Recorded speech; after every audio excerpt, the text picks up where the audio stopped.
we're here with Louis. He works for a company working on equipment. So just introduce yourself and tell us a little bit about yourself. My name is Louis.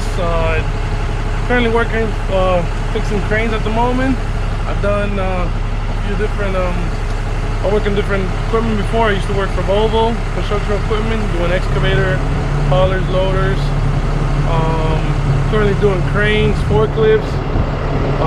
We do rear platform, like the lift platforms for some of the vans and stuff like that. I mean, not much. It's just in the heat. You enjoy what you do? I do, yeah. I mean, it's just I've been wrenching since I was like 12. You know, so it's been a few years. I do enjoy. I mean, it is hard, but it's hot as hell out here today, man. Pay the bills, man. Yeah. Let's pay the bills. You like your truck? I love this fucking truck, man. I'll tell you that. Man, this thing is beautiful, man. I love it. And man, this thing has a welder, and impact, whole crane, everything. It's like a whole shop is just rolling with me, man. Yeah. You need a CDL for this one, obviously? I do need a CDL for this one. Just a B class because we don't have a trailer. Yeah. But you do need a CDL. You can carry fluids and stuff like that with some of them. Yeah, no, it's an awesome truck. Mind giving us a quick tour real quick? Yeah, cool. Are you from here in Florida?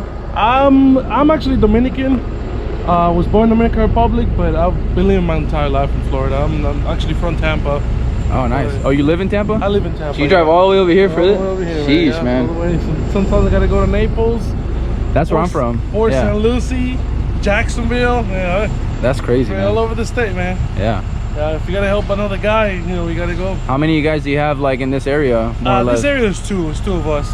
He has actually moving a little because he lives in Brooksville. Yeah. So he's moving a little northern. I'm taking over for anything that is like down to Naples, and then somebody else is gonna be covering Miami already. So it's nice, going man. farther down that area. Sweet. So you got what was that? 10,000 pound, 9,000 pound crane? Honestly, I actually don't know the weight. 10, yeah, 10, 8, 29. So probably. I'm assuming somewhere around there. I mean, when we're telling you somebody flipped the truck one day, it's on top of somebody's house, and they picked it up. Got the, I mean, not 100%. We were using strap, and then we were using oh man, we had like wood on the ground because the whole entire outrigger went right through the ground because I forgot to put the big pad on the floor. Man, it flipped the entire crane on top of my house, man. Jeez, dude. Yeah, and then this thing got down, man. I was like, we were nervous. We thought our crane was gonna flip too. That's crazy. I mean, but they got it out. I was like, it was awesome. It was that's probably the thing that I'm missing on my truck. I don't have a crane, and no, you need a crane, man. Even if it's a small one, even if it's just electric one, you definitely need a crane. Yeah, makes a huge difference. I agree, man. Yeah. No, that thing is beautiful, man. Yeah, no, I love it, man.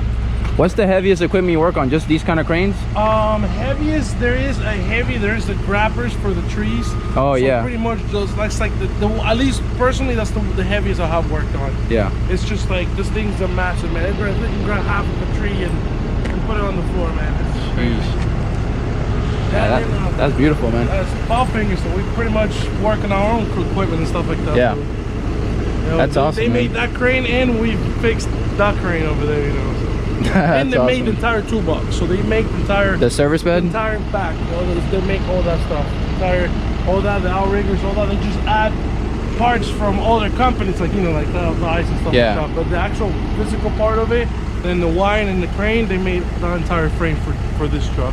And they actually make it for. If you will see around, you look at all the companies. If it says Palfinger, most likely they made the entire back of it as well too. That's Not awesome. always. Sometimes they just buy the truck and somebody else puts them on. But if you see all over the Palfinger, all over the truck, even if it's another company with their big logo, it was us that built the entire truck. Yeah. It's that's like a awesome. Special order, yeah. So you wouldn't go to any other like you wouldn't do any other job other than this, right? Being a mechanic, working on equipment. I have done different type of jobs. I used to work on cars. I used to work in a shop.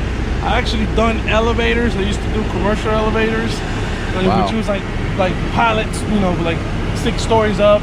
I done like different type of work, and so far, man, I love. It's like crane is pretty much construction equipment and elevator, because you have cables and extensions and all that, which is somewhat elevator parts, and you have like the different sensors that the elevator uses, and then you have the hydraulic system, pretty much similar to a construction equipment. So like doing crane, it's like a lot in one, a lot in one, and but it's like it's funny how you see it.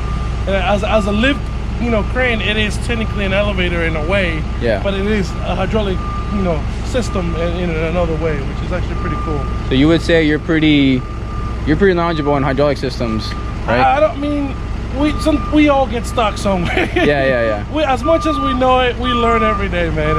It's we can work on it, and we're like, I don't know what's doing it, what's doing today, but hey, we call the people that have been doing it for 20 years and be like, oh, it's just a little valve like there, that's it, Yeah. So sometimes you get stuck for something stupid, but we learn every day. So it's something, I can't say I've been doing it for crazy amount of years, but I know a good amount to get up, to fix everything pretty much. Yeah. So my channel is more geared towards forklifts, obviously, but I work, like the piggybacks here. We do have forklifts. So Palfinger owns forklifts. Actually, there might be one of them. No, it's mine. So Palfinger do have. Oh, I don't see any right now. But the piggybacks on the back. It says Palfinger. So even though they do crane, they do actually make forklifts.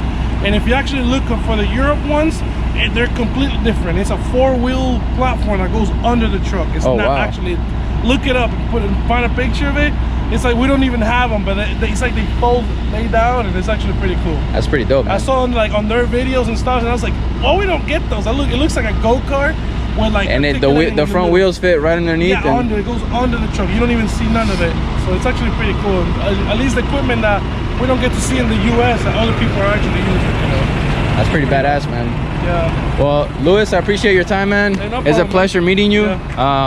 If I see you around, man, I'm always looking to meet other people, looking to interview mechanics, because there's so many people with different level of knowledge and experience. And man, like I feel like you're on the road, you're traveling a lot, man, in a day, and you're by yourself. Like you don't have anybody a lot to lean on, and I'm the same, dude.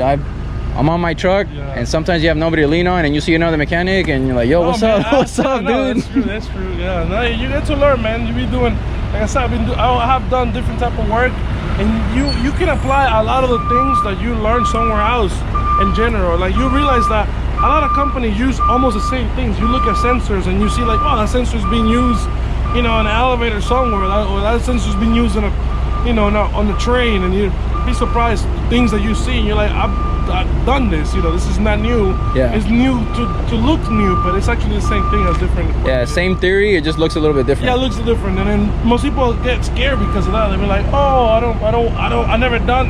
You touch it, like it's the same wire, it's the same relays, fuses.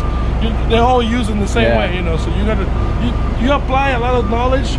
Later on, you realize that it's actually not as hard as you think it is. Most people just block themselves to not touch some equipment, but just do it, touch it, and be like, hey, like it looks the same, and you work on it, you learn. It makes it easy. Yeah, man, I agree. I think that's how I learned the most, was just throwing myself at something, man.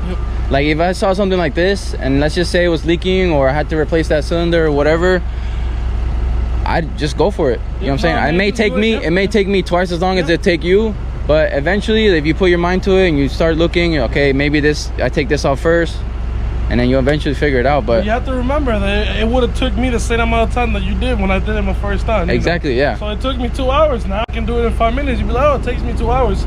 Well, it took me once 2 hours. Now I can do it in 5, and you have to get there, And that's how you learn, man. There's no one's gonna like give you a blueprint. You can see it.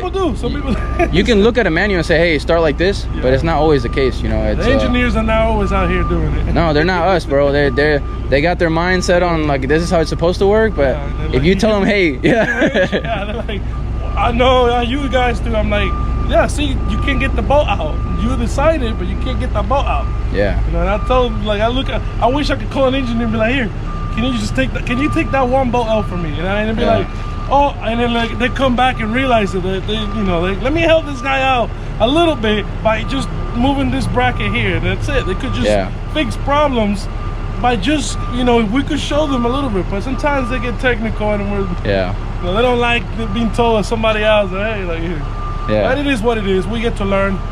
They learn from us. Hopefully, we get to learn from them, I guess, as well, how things are made. No, I agree, man. I think that makes us I would say above those people, because you already have one, the theory, and the knowledge of how to fix it. They only have the theory, and dude, trust me, they got to be smart to come up with shit like this. Yeah. No, they got to be smart, 100%. But then, like, I mean, I get it. Like, they miss one bolt, but look what they build. You have to look at the general picture. So you sometimes you have to give them the credit, you know. Just, I love doing this, man. We're Florida. It's hot. Yeah. Yeah, at least, you know, I lived in Colorado. I couldn't do the snow. Yeah. So I'm out here taking that heat. All right, Louis, man, it's nice to meet you. Nice to meet you. Good luck in everything that you do, and if I see you around, we'll keep trying to do these. I'll be safe, man.